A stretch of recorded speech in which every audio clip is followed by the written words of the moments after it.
বিসমিল্লাহির রহমানির রহিম ওয়াকুল ই'মালু ফাসায়ারাল্লাহু আমালাকুম ওয়া রাসূলুহু ওয়াল মুমিনুন। বলুন না সুবহানাল্লাহ। সূরা তাওবা 11 নম্বর পারা 2 নম্বর পৃষ্ঠা সূরা তাওবার 105 নম্বর আয়াতের অংশ তেলাওয়াত করেছি। আল্লাহ পাক রব্বুল আলামিন কুদরতের জবানে ইরশাদ করতেছেন, বড় আসছে মনে হয়, আপনি চলে আসেন। আল্লাহ পাক রব্বুল আলামিন কুদরতের জবানে ইরশাদ করতেছেন, রাসূল আপনি আপনার নূরানি জবানে আপনার উম্মতদেরকে বলে দিন, ওয়াকুল ই'মালু ফাসায়ারাল্লাহু আমালাকুম ওয়া রাসূলুহু। আল্লাহ বলতেছেন, রাসূল আপনি বলুন, হে আমার বান্দারা, তোমরা যেই আমল সমূহ করো, রাতে করো, দিনে করো, গোপনে করো, উপেনে করো, প্রকাশ্যে করো, অপ্রকাশ্যে করো, মনে মনে করো, জিহ্বা নেড়ে করো, অথবা ঠোঁট বন্ধ করে করো, তোমাদের প্রত্যেকটা আমল প্রত্যেকটা মুহূর্তে আমার আল্লাহ পাক রব্বুল আলামিন কুদরতের নজরে তাকিয়ে আছেন। বলুন না সুবহানাল্লাহ। শুধু কি তাই, আমার আল্লাহ দেখেন তা নয়, রাসূল আমার কোরআনুল কারীমের আয়াতে কারীমা রাসূল আপনি বলুন, আমি আল্লাহ যেভাবে দেখি, ওয়াকুল ই'মালু আমালুকুম ওয়া রাসূলুহু ফাসায়ারাল্লাহু আমালাকুম ওয়া রাসূলুহু, যেইভাবে আমি আল্লাহ তোমাদের আমল সমূহ দেখি, অনুরূপ ভাবে তোমাদের জিন্দেগীর আমল জন্ম থেকে মৃত্যু পর্যন্ত আমার রাসূলকেও দেখার ক্ষমতা আমি আল্লাহ দান করেছি। সুবহানাল্লাহ। কয় জাত গেল, আল্লাহও দেখেন, রাসূলও দেখেন, দেখার মধ্যে কোনো বেশকম আছে?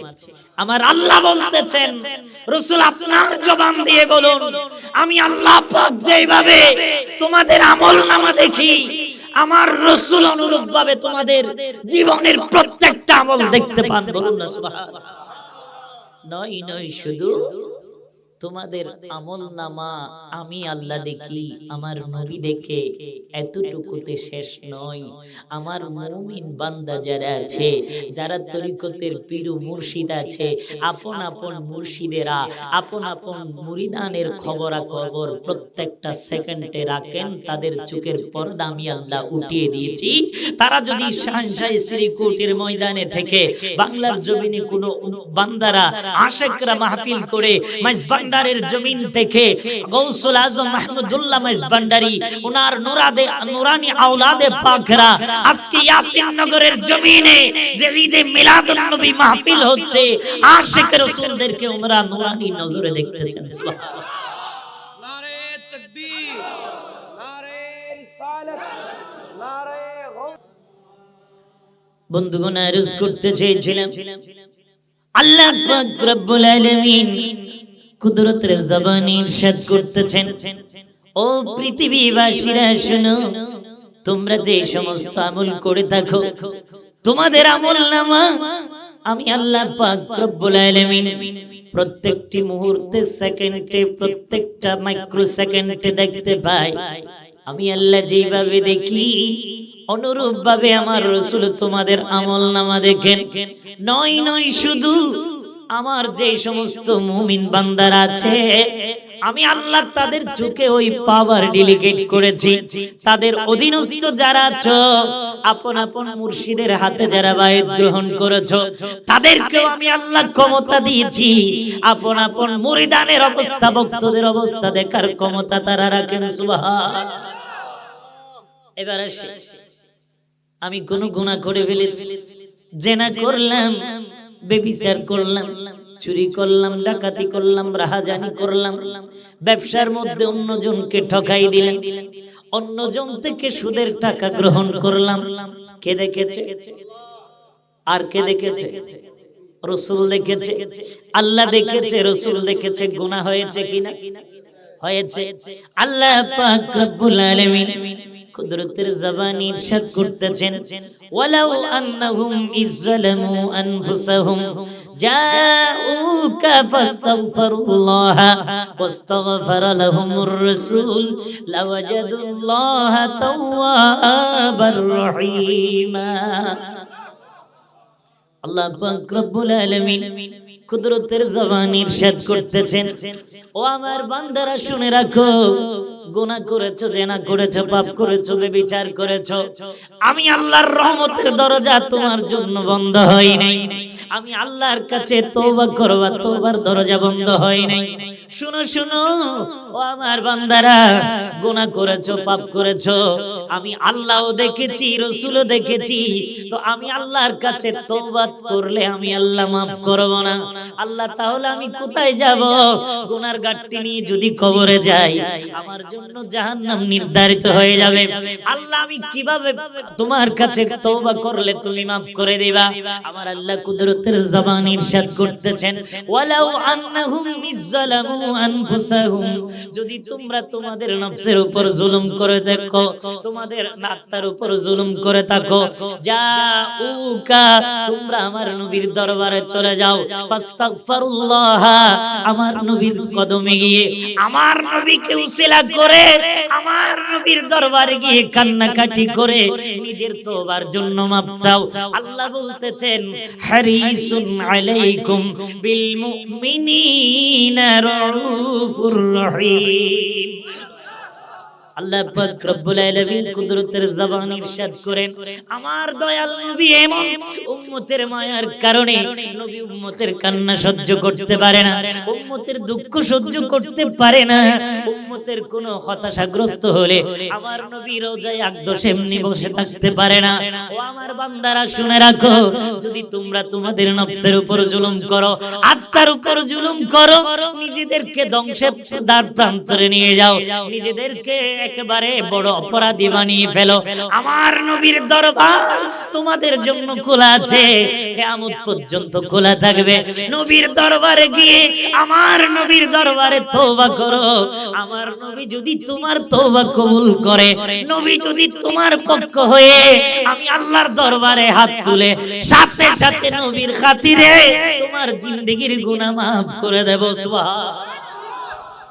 এতদিন আমরা শুনেছি আল্লাহর কাছে তওবা করলে আল্লাহ মাফ করে দেয়, এটা তওবার সহিহ তরিকা নয়। আল্লাহ বলেন ওয়াবতাগু ইলাইহিল ওয়াসিলা, আমি আল্লাহকে পাওয়ার জন্য ওয়াসিলা তালাশ করো। পৃথিবীর বুকে আল্লাহকে পাওয়ার জন্য এক নাম্বার ওয়াসিলা হলো আমার নবী। বলুন সুবহানাল্লাহ।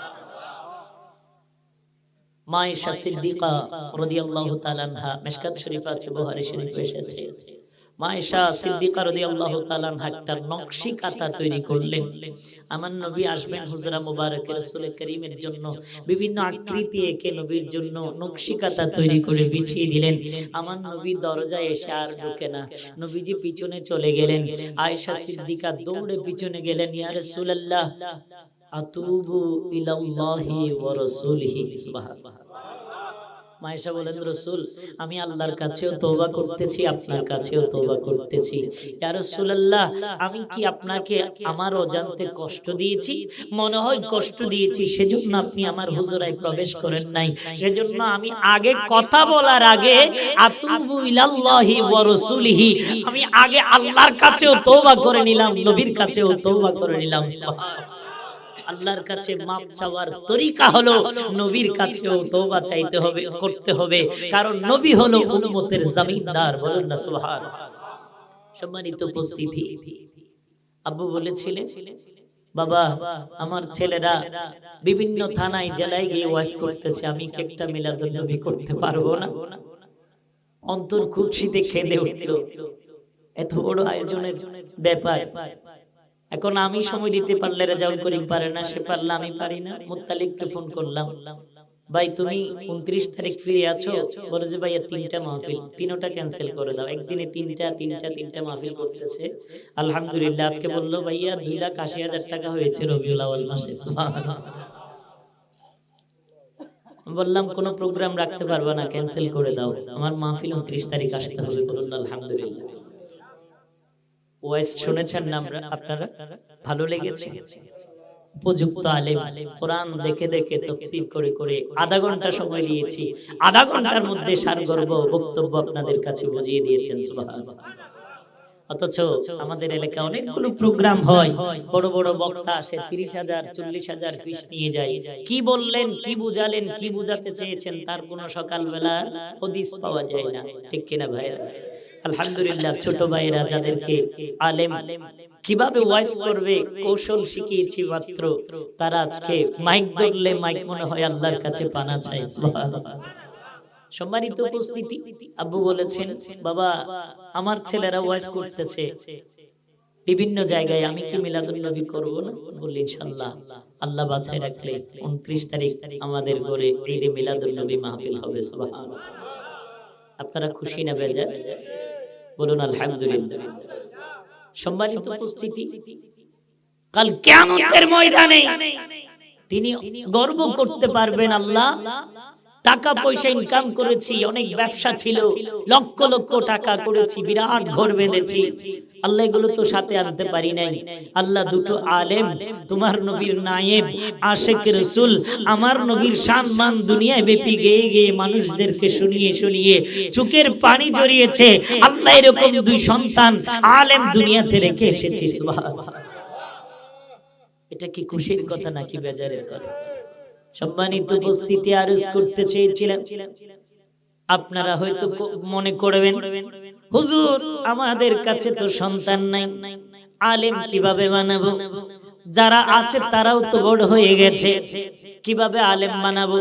মাহবুবুল আলম সওদাগর সাহেব আল্লাহর কাছে বলতে পারবেন, দুই সন্তান আলেম রেখেছি। হুজুর আমি কি আল্লাহর কাছে উত্তর দেব? আপনাদের জন্য আল্লাহ রাসূলের পক্ষ থেকে মেসেজ, মুসলিম শরীফের হাদিস। আল্লাহর নবীর একজন সাহাবা ছিলেন, বড় লম্বা নয়, টল ফিগার, হ্যান্ডসাম নয়, দেখতে তেমন ভালো ছিল না, নাকটা বোঝা টাইপের, কুচকুচে কালো, 2.5-3 ফিটের সাহাবা। কতটুকু দেখতে কাটো, চেহারা সুন্দর না, কুৎসিত দেখতে, রূপ গুণ বলতে কিছুই নাই, এইরকম একজন সাহাবা, ছোটখাটো, যার দিকে আল্লাহর নবীর কোন সাহাবা ইকরামগণ মহব্বত করে তাকায় না, যাকে খাবারের দাওয়াত দেন না, কোন মেজবানি ইনভাইট করে না, তাকে কেউ মূল্যায়ন করে না। তার চেয়ে বড় তার অসুবিধার কারণ হলো তার বাবা মার পরিচয় তার জানা ছিল না, কার ঘরে জন্মগ্রহণ করেছে, মাকে বাবাকে সেটা তার জানা ছিল না। আল্লাহর নবীর সাহাবার মনে বড় দুঃখ, ওই ছোটখাটো সাহাবার নাম হলো জুলাইবি রাদিয়াল্লাহু তাআলা। সুবহানাল্লাহ। হযরত সাইয়্যিদিনা জুলাইবি, যার কাছে মায়ের পরিচয় ছিল না, বাবার পরিচয় ছিল না, মদিনার সীমান্তবর্তী অবস্থানে হয়তো তার জন্ম হয়েছিল, ছোটবেলায় বাবা মাকে হারিয়ে ফেলেছে, ঘুরতে ঘুরতে আমার নবীর দরবারে চলে আসলেন। সুবহানাল্লাহ। আমার নবী কেউ মহব্বত করে না, নবীর দরবারে এসেছে, আমার নবী কি তাড়িয়ে দেবে? না না, রাহমাতুল লিল আলামিন নবী হযরত সাইয়্যিদিনা জুলাইবিকে বুকে টেনে নিলেন। ও জুলাইবি, চোখে পানি কেন, কান্না করছো কেন? জুলাইবি প্রে, তোমারে তো পেরেশানি কেন? হযরত সাইয়্যিদিনা জুলাইবি বলে, ইয়া রাসূলুল্লাহ, আপনার কাছে আল্লাহর আনিত বিধান দিন ইসলাম গ্রহণ করার জন্য নবীর দরবারে এসেছি। সুবহানাল্লাহ। হযরত সাইয়্যিদিনা জুলাইবি আল্লাহর নবীর হাতে কালিমা গ্রহণ করলেন, জুলাইবি মুসলমান হলেন। সাইয়্যিদিনা জুলাইবি আল্লাহর নবীর সাহাবা হলেন। আমার নবীর কাছে কাছে জুলাইবি বসে থাকে। জুলাইবিকে কেউ সালাম দেয় না, জুলাইবিকে কেউ সম্মান করে না, জুলাইবিকে কেউ তাজিম করে না, কারণ জুলাইবি ব্যক্তি হিসেবে দেখতে চোখে লাগে না। কিন্তু আল্লাহর নবীর সাহাবা জুলাইবিকে বলে, ও জুলাইবি, তুমি মন ছোট করে রেখো না, মনে পেরেশানি রেখো না, তোমার মা নাই বাবা নাই, দুঃখ করো না, আজ থেকে আমি রাসূল পাক তোমার বাবা হয়ে গেলাম, আমার স্ত্রী আয়েশা তোমার মা বানাই দিলাম। সুবহানাল্লাহ। হযরত সাইয়্যিদিনা জুলাইবি রাদিয়াল্লাহু তাআলা আনহু নবীকে বাবা পেলেন, মা আয়েশা সিদ্দিকাকে মা পেলেন। হযরতে জুলাইবি মসজিদে নববীর এক কোণায় বসে বসে আল্লাহর ইবাদত করেন, আল্লাহর ইবাদত করেন। এভাবে একদিন, দুদিন, 3 দিন যেতে যেতে জুলাইবিবের শরীরে পূর্ণ যৌবন চলে আসলো। জুলাইবি যৌবনে উপনীত হলেন, বিয়ের উপযুক্ত হলেন। আল্লাহর নবী দিনা জুলাইবি আল্লাহর নবীর নিকটে এসে বলে, ইয়া রাসূলুল্লাহ ফাদাকা বি উম্মি, ইয়া রাসূলুল্লাহ, ও নবুয়তের রাসূল, আমাকে কেন তলব করেছেন? আল্লাহর নবী বলে, জুলাইবি মা ছিল না, বাবা ছিল না, তোমার নবী তোমার বাবা হয়েছে, মা আয়েশা তোমার মা হয়েছে। জুলাইবি তুমি শাদী করবে না? সুবহানাল্লাহ। হযরত জুলাইবি বলে, ইয়া রাসূলুল্লাহ, সেই জুলাইবির মা নাই, বাবা নাই। জুলাইবি মা বাবার পরিচয় জানে না, টাকা নাই, পয়সা নাই, ঘর নাই, বাড়ি নাই, কোনো প্রফেশন নাই। জুলাইবিকে দেখলে দ্বিতীয়বার কেউ মহব্বতের দৃষ্টিতে তাকায় না। ইয়া রাসূলুল্লাহ, ওই জুলাইবিকে কে তার মেয়ে বিয়ে দেবে? হযরত সাইয়েদনা জুলাইবি মনে পেরেশানি নিয়ে আল্লাহর নবীকে উত্তর দিলেন, আমার নবীর দরবার এমন কোন বান্দা যদি নবীর প্রতি নজর করে ইয়া রাসূলুল্লাহ বলে ডাক দে, আল্লাহর নবী রওজায়ে আকদাস থেকে ওই উম্মতের ডাকের জবাব দেন। সুবহানাল্লাহ। যেই জুলাইবি আল্লাহর নবীকে সামনে পেয়ে মনের দুঃখের কথা বলতেছে, ইয়া রাসূলুল্লাহ, জুলাইবির ঘর নাই, বাড়ি নাই, টাকা নাই, পয়সা নাই। যেই জুলাইবিকে দেখলে মানুষ মহব্বত করে না, দ্বিতীয়বার তাকাতে চায় না, ওই জুলাইবি আপনি নবীর দরবার আশ্রিত হয়েছে রে রাসূল। ও নবুয়তের রাসূল, জুলাইবিকে মেয়ে বিয়ে দেবে কে? আমার নবী বলেন, উম্মত চিন্তা করো না, নবীর দরবারে তোমার মনের আবেদন আমার আল্লাহ কবুল করে দেবেন, আমি রাসূল তোমার চাহিদা মিটিয়ে দেব। সুবহানাল্লাহ। হযরত সাইয়েদনা জুলাইবির মনের চাওয়া শাদী করবেন। আল্লাহর নবী পরের দিন ফজরের নামাজ পড়লেন। ফজরের নামাজ পড়ে মদিনা পাকের সন্নিকটে প্রসিদ্ধ একজন সাহাবা, যার খেজুর বাগান ছিল কয়েকটা, পুরনো টাকা পয়সাওয়ালা, ওই পয়সাওয়ালা আনসারী সাহাবা যিনি রাসূলের পাককে সদা সর্বদা টাকা পয়সা, খেজুর, আর্থিক অবস্থা দিয়ে নতুন ইসলামকে সাহায্য সহযোগিতা করতেন। আমার নবী তাকে বড় মহব্বত করতেন। ওই আনসারী সাহাবার একটা উপযুক্ত কন্যা সন্তান আছে, বড় সুন্দরী, রূপবতী এবং গুণবতী। আনসারী সাহাবার একটা মাত্র কন্যা, দ্বিতীয় সন্তান নাই। আল্লাহর নবী বলেন, ও আনসারী সাহাবা এদিকে আসেন। বলে, ইয়া রাসূলুল্লাহ, বলে আপনার কাছে আমি আজকে একটা প্রস্তাব রাখতে চাই। বলে, কি ইয়া রাসূলুল্লাহ? আল্লাহর নবী বলেন, আমি শুনেছি আপনার ঘরে নাকি একজন সুন্দরী নারী মেয়ে আছে। বলে, হ্যাঁ ইয়া রাসূলুল্লাহ। বলে, আমি নবী তাকে প্রস্তাব করলাম। সুবহানাল্লাহ। সাহাবী খুশিতে আত্মহারা হয়ে গেল। ও আল্লাহর রাসূল, আপনি আমার কন্যাকে শাদী করবেন, আমার মেয়েকে বিবাহ করবেন, আমি আল্লাহর নবীর শ্বশুর হব, আমার সহধর্মিনী আল্লাহর নবীর শাশুড়ি হবে, আমার কন্যা উম্মাহাতুল মুমিনিন হবে, উম্মতের মা হবে, রাসূলুল্লাহর স্ত্রী হবে। এর চেয়ে বড় খুশির কথা দুনিয়া তার কি আছে? আনসারী সাহাবা খুশি হয়ে গেল। আল্লাহর নবী বলেন, ও আমার আনসারী সাহাবা শুনে রাখো, আমি তোমার মেয়ের জন্য প্রস্তাব করলাম, আমার জন্য নয়, আমার সাহাবা জুলাইবি যাকে আমি ছেলে হিসেবে গ্রহণ করেছি, আমার ছেলে জুলাইবির জন্য তোমার কন্যাকে বিবাহের প্রস্তাব দিলাম। সুবহানাল্লাহ। ওই আনসারী সাহাবা হঠাৎ করে চেহারা মলিন করে ফেললেন। একটি মিনিট আগে চেহারাতে এত প্রফুল্লতা, এত খুশির ভাব, যেন দুনিয়া থেকে জান্নাত পেয়ে গেল। এত খুশি হয়েছে, জুলাইবির নাম ধরার সাথে সাথে চেহারা মলিন। আল্লাহর নবীর সাহাবা উত্তর দেয়, ইয়া রাসূলুল্লাহ, কেবল আমার একার সন্তান নয়, ওই মেয়ে আমি বাবা তার কেবল আমার সন্তান নয়, আমার স্ত্রীরও হক আছে। 1 মিনিট আগে নিজে রাসূলুল্লাহকে কন্যা দিয়ে ফেলতেছে, জুলাই বিবির নাম যখন ধরেছে বাহানা শুরু হয়ে গেছে, রাসূল আমি পারবো না, আমার স্ত্রীর সাথে পরামর্শ করতে হবে। আল্লাহর নবী বলেন তাহলে আপনি বাড়িতে যান, ঘরে গিয়ে স্ত্রীর সাথে পরামর্শ করে আসেন, স্ত্রীর সাথে পরামর্শ করেন, পরের দিন আমাকে আপনি উত্তর দিবেন আপনার মেয়েকে আমার জুলাই বিবির সাথে সাথী দিবেন কিনা। সুবহান। ওই আনসারী সাহাবা ঘরে গিয়ে স্ত্রীর সাথে ভয়ে ভয়ে কথা বলতেছে, ওগো আমার সহধর্মিনী জীবন সঙ্গিনী স্ত্রী, তোমার কাছে আমি একটা রাসূলুল্লাহর পক্ষ থেকে প্রস্তাব এনেছি। স্ত্রীও মহা খুশি, কি প্রস্তাব আল্লাহর রাসূল দিয়েছে? বলে আমাদের মেয়ের জন্য প্রস্তাব দিয়েছে।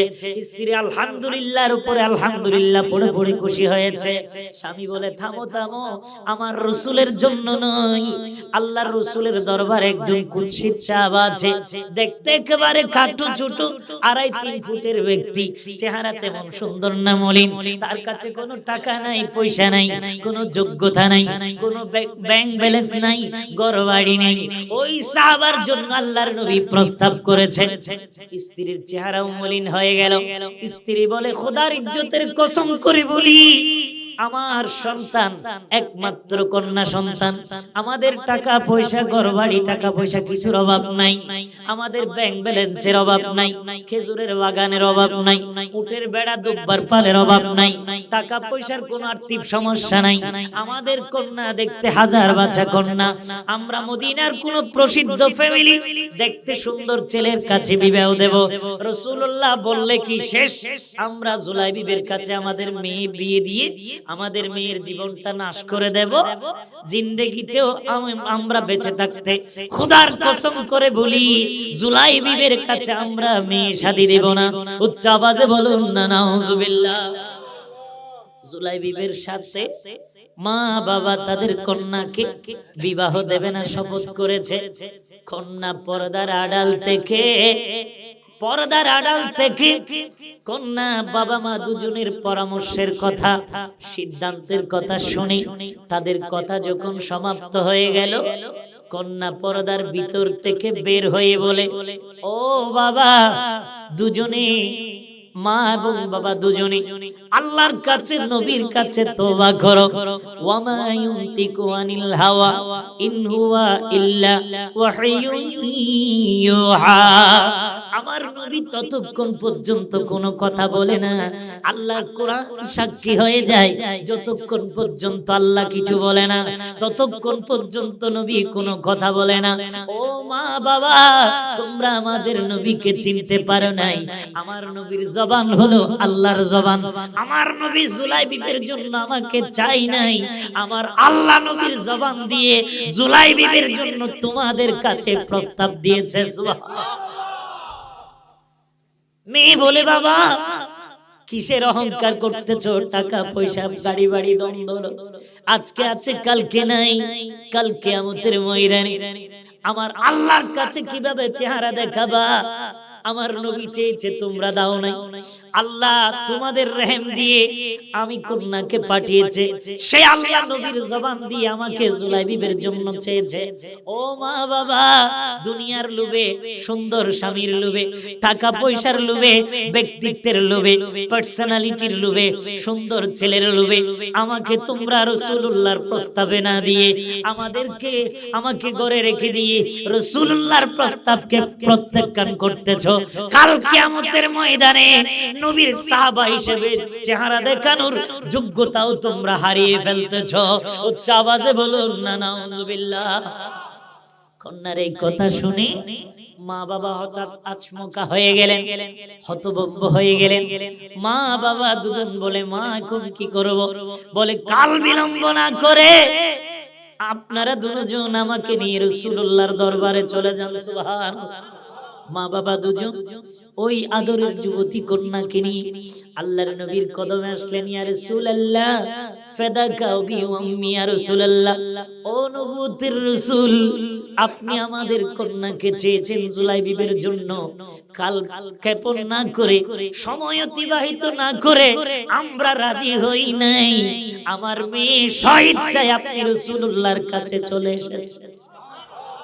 বন্ধুরা আমার আরজ করতে চেয়েছিলাম, কত বড় আশিকের রাসূল ওই যুবতী নারী যে আমার নবীর কথা শুনে মা বাবাকে নিয়ে দৌড়ে এসেছে।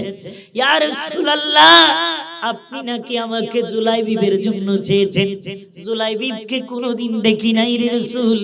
সকলে বলেছে জুলাইবিব মা বাবার পরিচয় জানে না, জুলাইবিবের কাছে টাকা নাই, পয়সা নাই, জুলাইবিব দেখতে সুন্দর না, জুলাইবিবের কাছে কোনো ব্যক্তিত্ব নাই, জুলাইবিব আমাকে শাদী করে রাখার তৌফিক নাই।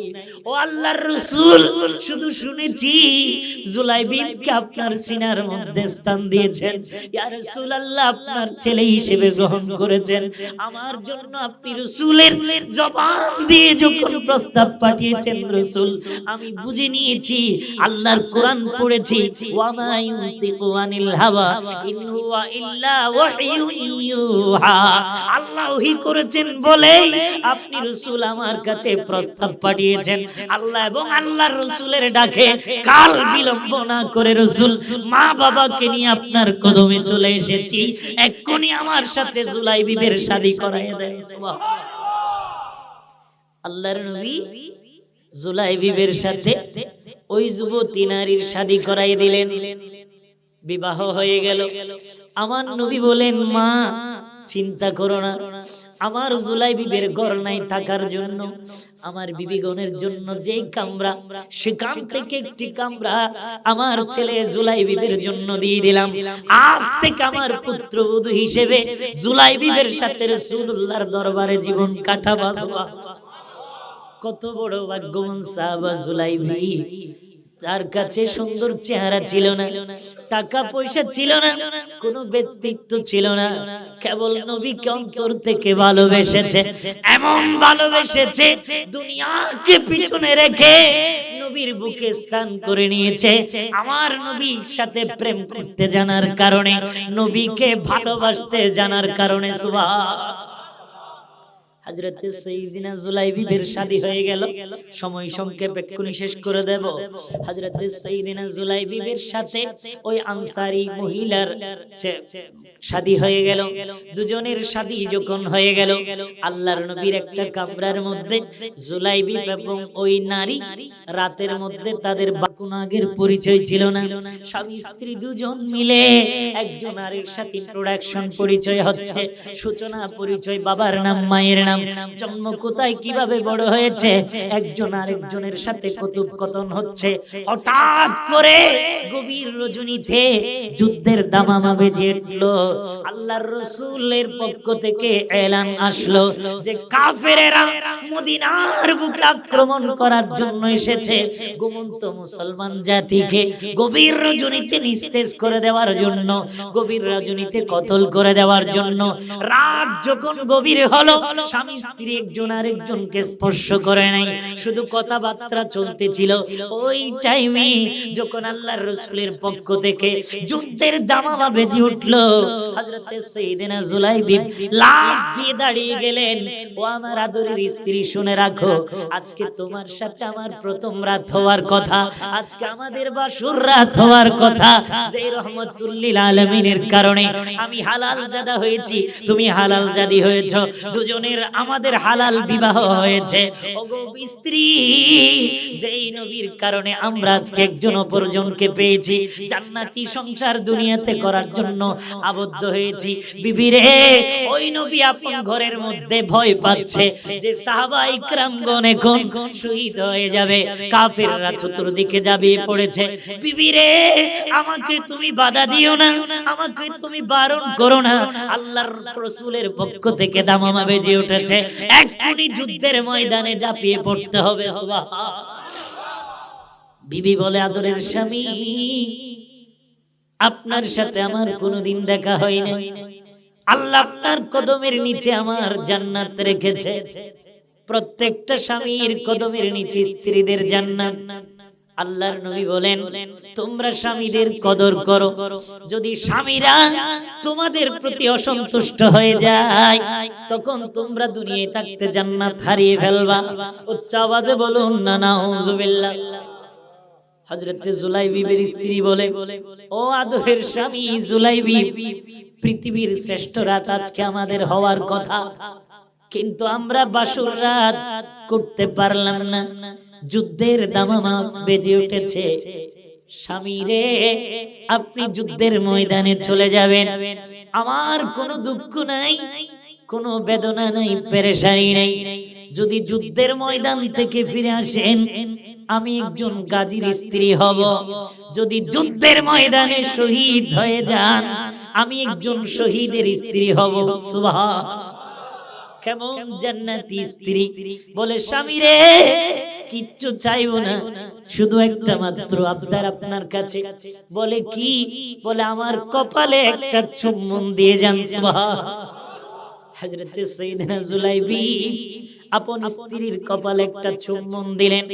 আল্লাহর নবী বলেন, দুই ভ্রুর মাঝখানে নাকের উপর অংশে স্ত্রীর কপালে চুম্বন দেওয়া আমার নবীর সুন্নাত। সুবহান। সম্মানিত উপস্থিতি, আরজ করতে চেয়েছিলাম, হযরত সাইয়েদনা জুলাইবি আপন স্ত্রীকে কপালে চুম্বন দিয়ে স্ত্রী বললেন, স্বামী আর একটা আবদার, আপনার কদমে আমি একটা চুমু দেব। কেমন স্বামী স্ত্রীর মহব্বত! স্ত্রী হযরত জুলাইবিবের কদমে চুমু দিয়ে দুজন জড়িয়ে ধরলেন। দুনিয়ার বুকে যেন শেষ বিদায়। হযরত সাইয়েদনা জুলাইবি বলে, ও আদরের স্ত্রী, আজকে মাত্র আমাদের শাদী হয়েছে, বাসর রাত করতে পারি নাই। এতটুক মহব্বত যদি শাহাদাত বরণ করি, কাল কিয়ামতের ময়দানে তোমাকে নিয়ে জান্নাতে বাসর করব। যদি ফিরে আসি, কালকে আমাদের বাসর হবে। স্ত্রীর টেনশন করো না, যদি ফিরে আসি গাজীর স্ত্রী হবা, যদি মারা যায় শহীদের স্ত্রী হিসেবে তুমি লকব পাবা। সুবহান। হযরত সাইয়েদনা জুলাইবি গভীর রজনীতে আল্লাহর নবীর সাথে যুদ্ধের ময়দানে ঝাঁপিয়ে পড়লেন। যুদ্ধ চলতে লাগলো, তুমুল যুদ্ধ। হযরতে জুলাইবি সাহাবায়ে কেরাম আল্লাহর রাসূল কাফেরদের সাথে তুমুল যুদ্ধে লেগে গেল। যুদ্ধের ময়দানে অনেক সাহাবায়ে কেরাম শহীদ হলেন, অসংখ্য কাফের শহীদ হয়ে গেল, অসংখ্য কাফের মারা গেল, অসংখ্য সাহাবায়ে কেরাম শাহাদাত বরণ করলেন। যুদ্ধ যখন সমাপ্ত হয়ে গেল, কথা একেবারে সংক্ষেপ, আল্লাহর নবী বলতে লাগলেন, আমার সাহাবায়ে কেরাম যারা যারা শহীদ হয়েছে তাদেরকে এক জায়গায় নিয়ে এসো, আমি রাসূল তাদেরকে জানাজা পড়ে দাফন করব। সুবহান। সমস্ত সাহাবায়ে কেরাম যারা যারা শহীদ হলেন সকলকে এনে এক জায়গায় স্তূপ করা হলো। অমুক একজনে খুঁজে তার বাবাকে, আরেকজনে খুঁজে তার ভাইকে, আরেকজনে খুঁজে তার সন্তানকে। আইনাল ফুলান, আইনাল ফুলান, আইনাল ফুলান, অমুক কোথায়, অমুক কোথায়, অমুক কোথায়। কিন্তু আমার রাসূল কাউকে খুঁজে না, রাসূল কেবল ঘুরে ঘুরে খুঁজেন আইনাল জুলাইবি। আমার জুলাইবি কোথায়, আমার জুলাইবি কোথায়, আমার জুলাইবি কোথায়? আল্লাহর নবী জুলাইবিকে খুঁজে, কেউ সন্তানকে খুঁজে, কেউ বাবাকে খুঁজে, কেউ বন্ধুকে খুঁজে, কেউ প্রতিবেশীকে খুঁজে। আমার নবী ঘুরে ঘুরে হযরত জুলাইবিকে খুঁজতে লাগলেন। সাহাবায়ে কেরামদের একটা স্তূপ করা হলো, একজন একজন করে সারিবদ্ধ করে রাখা হলো। আমার নবী বলেন, সবাইকে কি আনা হয়েছে? বলে, হ্যাঁ ইয়া রাসূলুল্লাহ, সবার লাশ আনা হয়েছে। আমার নবী বলেন, একজনের লাশ এখানে নাই। বলে, কোনজন ইয়া রাসূলুল্লাহ? বলে, আমার কলিজার টুকরা সন্তান, আমার পালিত সন্তান, আমার কাছে আশ্রয়িত সন্তান, আমার জুলাইবিকে আমি রাসূল দেখতেছি না। সুবহান। আমার জুলাইবিব কোথায়? জুলাইবিবকে নিয়ে আসো, জুলাইবিবকে আমি দেখতে চাই। আমার জুলাইবিব কোথায়, খুঁজে আনো। সাহাবায়ে কেরাম আবার খুঁজতে গেলেন, কাফিরদের নিচে চাপা পড়লো কিনা খুঁজতে লাগলো, কোথাও পাওয়া গেল না। হঠাৎ করে যুদ্ধের ময়দানের মাঝখানে 7টা লাশ। কয়টা লাশ? সাতটা কাফেরদের লাশ একটা একটা করে সরাতে লাগলো। সাতটা কাফেরের লাশকে সরানোর পরে সাতটা কাফেরের নিচে হযরতে সাইয়্যিদিনা জুলাইবিবের লাশটা নিথর হয়ে পড়ে আছে। সুবহানাল্লাহ। সাইয়্যিদিনা জুলাইবিব আল্লাহর নবীর দ্বীনকে রক্ষা করার জন্য, নবীর দ্বীনকে বিজিত করার জন্য গভীর রজনীতে স্ত্রীর মহব্বত ছেড়ে, স্ত্রীর ভালোবাসা ছেড়ে, বাসর রাত ছেড়ে যুদ্ধের ময়দানে গিয়ে শাহাদাত বরণ করলেন। আমার নবীকে খবর দেয়া হলো, ইয়া রাসূলুল্লাহ, জুলাইবিব শহীদ হয়েছে। আমার নবী তো চোখের পানি জার জার করে দিলেন। আল্লাহ, আমার জুলাইবিবের মা নেই, আমার জুলাইবিবের বাবা নেই, আমি জুলাইবিবকে আশ্রয় দিয়েছি, আমি আমার জুলাইবিব গাছকে শাদী করালাম। ও আল্লাহ, এই কেমন বিচার! আল্লাহ, আমি নারাজ হই নাই, আমার জুলাইবিবকে তুমি দুনিয়ায় থাকতে মনে হয় পুরস্কার দিয়ে দিচ্ছ। হযরতে জুলাইবিবের লাশটা আমার নবী যখন দেখলেন, নবী আর দাঁড়িয়ে থাকতে পারলেন না। আল্লাহর নবী দুই হাত বাড়িয়ে ছোটখাটো 2.5-3 ফুটের সাহাবা জুলাইবিবকে কোলে নিয়ে বুকের সাথে জড়িয়ে নারে তাকবীর, নারে রিসালাত, নারে গাউসিয়া, মাসলাকে আলা হযরত। বন্ধুগণ, আরজ করতে চেয়েছিলাম কেমন নবীর আশিক, যার মা নাই, যার বাবা নাই, যার কোনো ব্যক্তিত্ব নাই, যার কোনো বংশ পরিচয় নাই, নিজের জিন্দেগিটা আমার নবীর প্রেমে কুরবান করে দিয়েছে। নিজের প্রেমে, নবীর প্রেমে নিজের প্রেমটা, নিজের জীবনটা নবীর প্রেমে রঙিন করেছে। আমার নবীর প্রেমে স্ত্রীকে ছেড়ে দিয়েছে। আল্লাহর নবী বলেন, লা ইউমিনু আহাদুকুম হাত্তা কুনা হাব্বা ইলাইহি মিন ওয়ালিদিহি ওয়া ওয়ালাদিহি ওয়ান নাসি আজমাইন। আল্লাহর নবী নূরানী জবান মোবারকে ইরশাদ করে, ও আমার বান্দারা, উম্মতেরা শুনে রাখো, তোমরা ততক্ষণ পর্যন্ত ঈমানদার হতে পারবে না যতক্ষণ পর্যন্ত তোমাদের অন্তরে আমি রাসূলুল্লাহর প্রেম, তোমার পরিবার, তোমার পরিজন, তোমার স্ত্রী, তোমার সন্তান, তোমার পুত্র, তোমার মা বাবা, তোমার ব্যবসা বাণিজ্য, তোমার দুনিয়া, তোমার জিন্দেগি থেকে আমি রাসূলুল্লাহর প্রেম যতক্ষণ পর্যন্ত তোমার অন্তরে বেশি হবে না, ততক্ষণ পর্যন্ত তুমি পরিপূর্ণ ঈমানদার নও।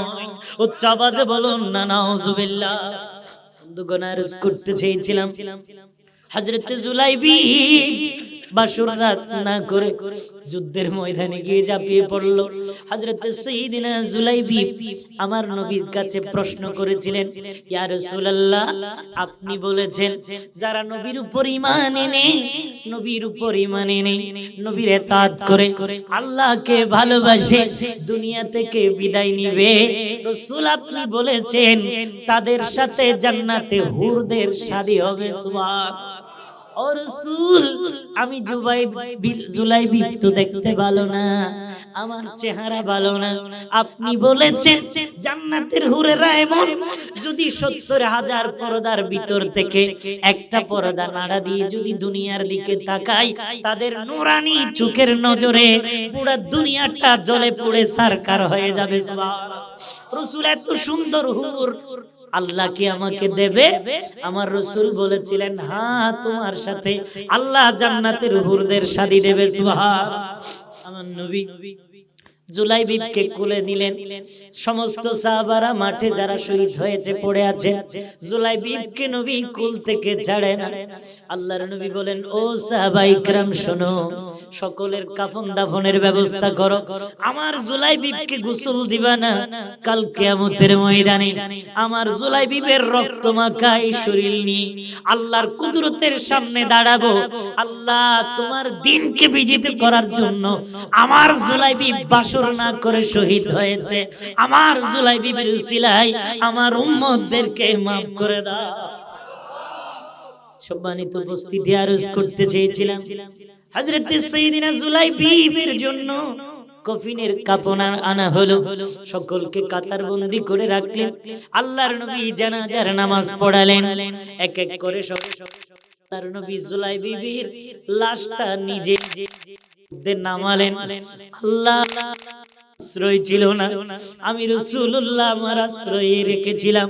আল্লাহ আজকে জুলাইবি তোমার দিনকে বিজিত করার জন্য শহীদ হয়েছে। আল্লাহ তোমার কুদরতের হাতে আমার দিলাম। সুবহান।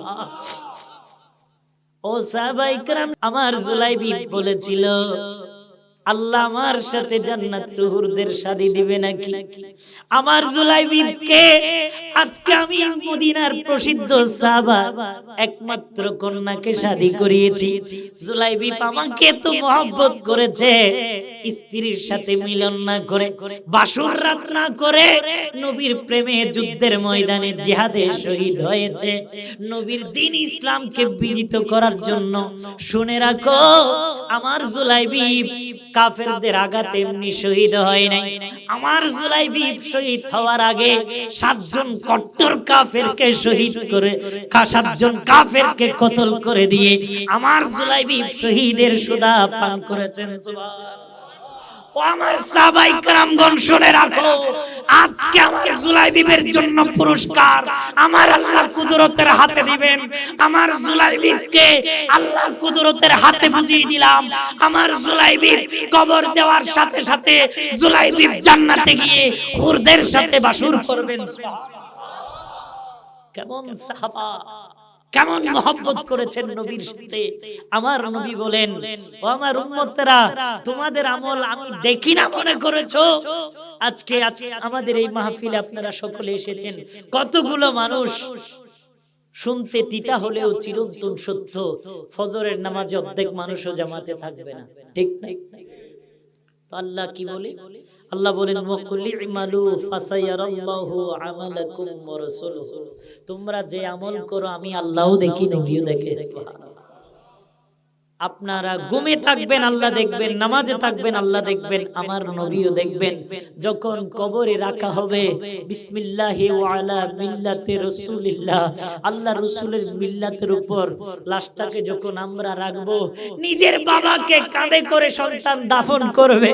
নিজের মা, যেই মা 10 মাস 10 দিন সন্তানকে গর্ভে ধারণ করেছে, ওই মায়ের লাশ সন্তান কাঁধে করে কবরে নিয়ে নিজে পা দিয়ে চেপে চেপে মাটি চাপা দেবে। একটু কি ভয় হয় না যে কবরে যেতে হবে? ও আমার আশিক রাসূল ভাইয়েরা, যদি নামাজ না পড়েন, ইবাদত না করেন, ফরজিয়ত আদায় না করেন, নবীর সামনে চেহারা দেখানোর সুযোগ আছে? এই ঘরের বাসিন্দা আমাদের আঙ্কেল নূর মোহাম্মদ সাহেব কিছুদিন আগে সুস্থ মানুষ, হঠাৎ করে স্ট্রোক করে মারা গেলেন। হায়াতের কোনো গ্যারান্টি? চোখেরই পলকে তুমি হতে পারো লাশ, চোখেরই পলকে তুমি হতে পারো লাশ। চিরতরে বন্ধ হবে তোমারি নিঃশ্বাস, চিরতরে বন্ধ হবে। চোখেরই পলকে তুমি হতে পারো লাশ, চিরতরে বন্ধ হবে তোমারি নিঃশ্বাস। হবে এলাম তোমারি নাম মসজিদের মাইকে, বাড়ি ভালা নাই রে, বাড়ি নাই রে দুনিয়াতে, বাড়িওয়ালা নাই রে বাড়ি। বাড়ি গাড়ি মিল ফ্যাক্টরি, বাড়ি গাড়ি মিল ফ্যাক্টরি, টাকার পাহাড় বিলাসিতায় কেটেছে জনম কত অহংকার। বাড়ি গাড়ি মিল ফ্যাক্টরি, বাড়ি গাড়ি মিল ফ্যাক্টরি, টাকার পাহাড় বিলাসিতায় কেটেছে জনম কত অহংকার। সুতো টান দিলে মালিক পারবে না তাকিতে, বাড়িওয়ালা নাই রে, বাড়ি নাই রে দুনিয়াতে, বাড়িওয়ালা নাই রে, বাড়ি নাই রে দুনিয়াতে। আল্লাহ পাক রব্বুল আলামিন আজকের এই মাহফিলকে কবুল করুন বলে আমিন। ইনশাআল্লাহ আপনাদের সকলের সাড়া পেয়েছি, স্টেজ এবং প্যান্ডেলে ভরপুর মানুষ, এত খুশি হলাম। ইনশাআল্লাহ এই মাহফিলটা আমরা মৃত্যুর আগ পর্যন্ত ধরে রাখার আল্লাহ তৌফিক দান করুন বলে আমিন। আসসালামু আলাইকুম ওয়া রাহমাতুল্লাহি ওয়া বারাকাতুহু। ইয়া নবী